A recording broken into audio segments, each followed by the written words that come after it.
Il est important, il est essentiel, parce qu'en fait, ça permet de reconnecter un peu l'Afrique à l'Asie. C'est la troisième conférence, après celle qui s'est tenue à Accra, après celle qui s'est tenue en Indonésie. Et aujourd'hui, il est heureux que ça se tienne 70 ans après la conférence de Bandung. Cette rencontre réunit beaucoup d'intellectuels, beaucoup de scientifiques, africains, européens, asiatiques. L'initiative d'ailleurs, elle est européenne, pour renforcer un peu la coopération intellectuelle, la coopération scientifique entre des États du Sud, Sud-Sud, on l'appelle Sud-Sud-Nord, pour connecter en fait à la fois les États du Sud et les États du Nord sur le plan épistémologique.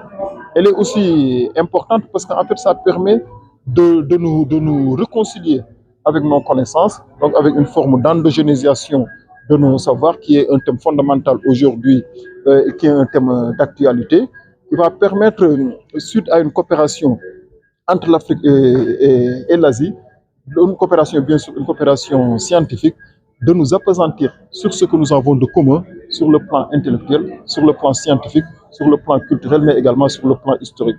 Parce qu'on s'est rendu compte qu'il y a beaucoup d'identités, il y a beaucoup de similitudes entre l'Afrique et l'Asie à ces niveaux, notamment sur le plan des connaissances. Et ça permettra aussi, surtout à nous, Africains, notamment au Sénégal, d'insister sur ce que nous avons de commun, sur ce que nous avons d'important en termes de connaissances, c'est-à-dire nos propres savoirs qui nous permettent de résoudre nos problèmes. Parce qu'en fait, en réalité, on se rend compte que les questions qui nous préoccupent, les questions qui nous interpellent, ne peuvent trouver de solution que par nous-mêmes et par nos connaissances que nous avons, qui sont des connaissances millénaires, qui étaient un peu enfouies ou englouties du fait de la colonisation. Mais dans une perspective de décolonisation des savoirs aujourd'hui, ces connaissances ou ces savoirs sont en train de reprendre le dessus et de nous montrer qu'on a des solutions scientifiques à nos différents problèmes. Je vous remercie.